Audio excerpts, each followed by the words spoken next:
Hello. Hello. Hopefully that camera angle isn't too weird. Hopefully it doesn't make me look weird. I don't know exactly what I'm going to talk about. But I'm going to talk about something. That's why I turned the camera on. I don't have anything written down. Usually if I try to record anything, just like for my personal stuff, I always have some sort of notes to refer to, but not really this time. Not really. I guess there's no easy way to put this. We're not even going to warm up. We're just going to go straight into it. I believe that I am having what some would call a quarter-life crisis. I don't know where this term comes from. It may be a TikTok thing or a Reddit thing or something online. I don't know where I heard it. But I guess a quarter-life crisis would be kind of a state, or maybe not necessarily a state, just a period in one's life characterized by existential questioning and really maybe even a lack of purpose, or maybe even the lack of a prospect of purpose. Like some people would graduate high school, or some people will graduate high school or have graduated high school and realize or have realized that their friend group is kind of disintegrating and everybody is going off in their separate directions, and you have to essentially construct a new identity. So I'm 20. I'm almost 21. I'll be 21 in like 4 months. And I guess what's happening right now with me is, well, currently I'm very stressed. Very, very stressed with school. And I'm trying to date, and I'm a young, relatively good-looking guy, of average height. And I think that part of the reason is I'm trying not to make like too many general statements about like my generation, because like unless I actually have some statistics to back it up. But I'm a sample size of one here, so anything I say you can take with a grain of salt. But this is just my kind of scatterbrained way of like describing a quarter life crisis in the 21st century for someone of my age.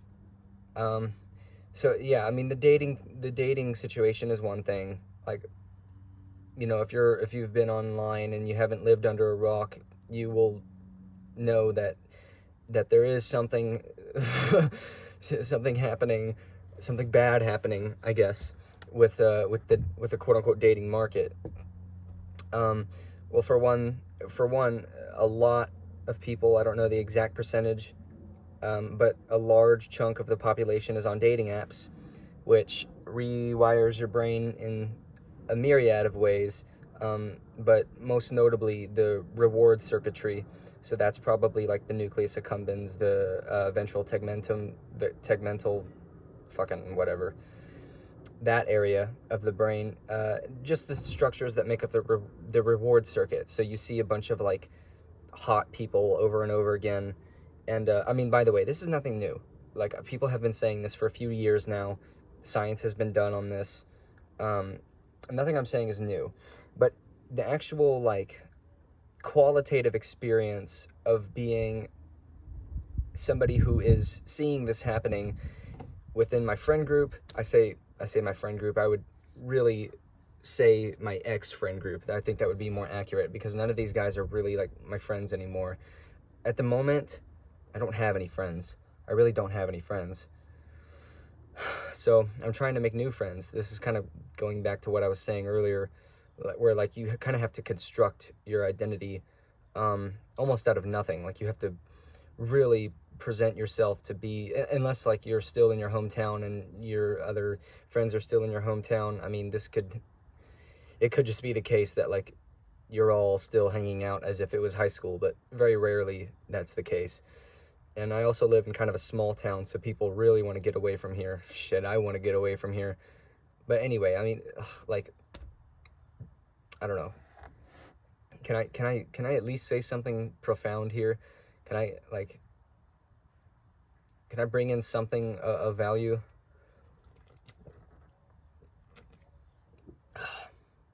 I think that, I don't know, I'm kind of blanking.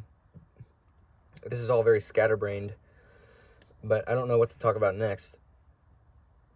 Yeah, so I mean, I have to make new friends, and you know, I'm what's called an ambivert. So I'm in between being an extrovert and an introvert.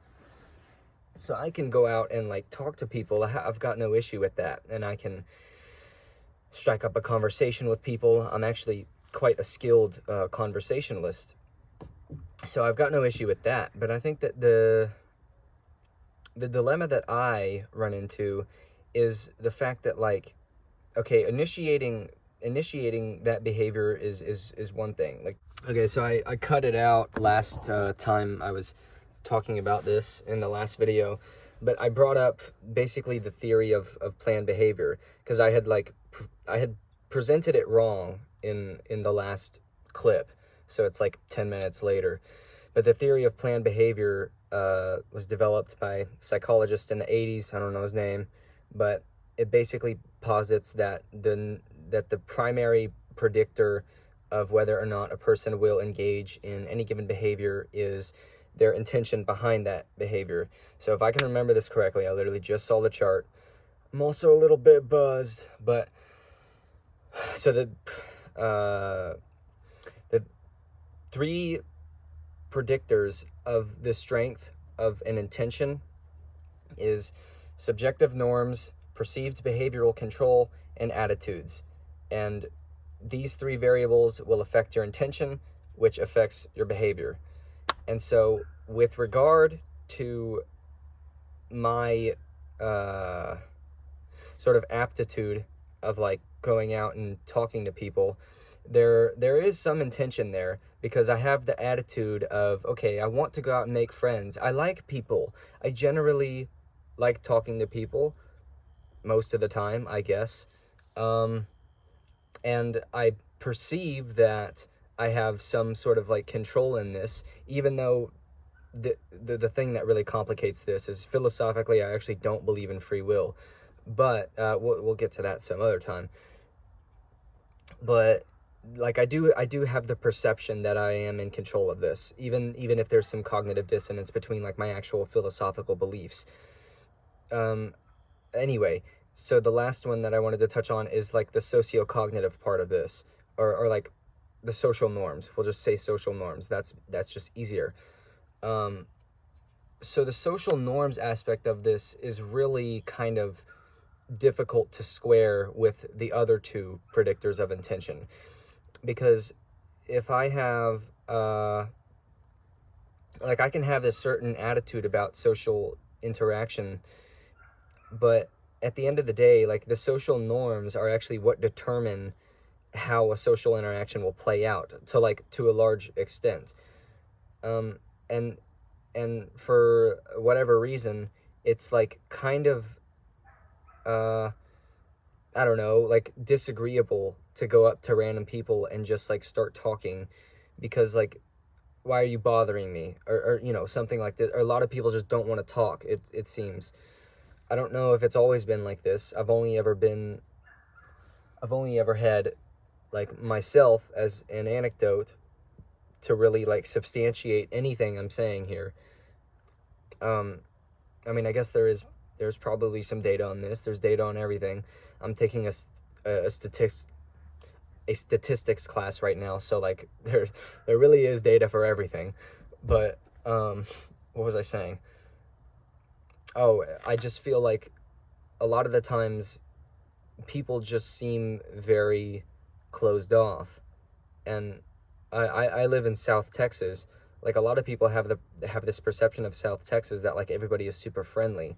And a lot of people are friendly, but it can also just also seems like they don't want to talk to you. And if so many people are like this, I just don't know how to go out and make friends. I don't know how to, like, I just don't know how to make friends. And I think that a lot of people can relate to this. I mean, I'm going to be transferring to a college soon. It's either going to be UT or it's going to be UTSA or something like that, or Texas State, and I'm going to actually live in the dorms. I don't want to go to UTSA because that's a commuter school, and I don't want to live in the dorms there. But anyway, that doesn't matter. That doesn't matter. The main reason why I'm transferring and wanting to live in dorms is because I want fucking social interaction. Like, this is nice and all, but like at the end of the day, I can't talk to trees, unless I want to be like seen as insane, which I have talked to trees. I don't know what I've talked to trees about fucking like phenomenology. They don't really pick up on what I'm saying usually, but it's been in very altered states of consciousness. Anyway, not that we have to get into we don't have to get into that. But yeah, I don't know what else to say. I don't know if I have a purpose. I don't know if there's a point to any of this. I mean, I'm gonna keep living. Like, I guess that this, through some criteria, this would qualify as like ideation type of thing. Like, if you know what I mean, you know what I mean. But I don't really, I mean, sure, it's like ideation, but it's not as if I'm actually going to go out and like end it. It's just the case that like I just don't really see that much of a point in it all. I mean, I guess like the experience, like experience for experience sake, for experience's sake, that's a weird sentence. Experience for experience's sake is what I'm still here for. It's like Albert, I bring up this a lot of the times when I'm talking about existential topics. It's like Albert Camus once said, would you rather kill yourself or have a cup of coffee? It's pointing out this like inherent, almost, how would you even put this? It's like this inherent profundity in just like being just for the sake of being, and like just experiencing shit just for the sake of doing it, like, you know. So I don't know, I guess that's where I'll end.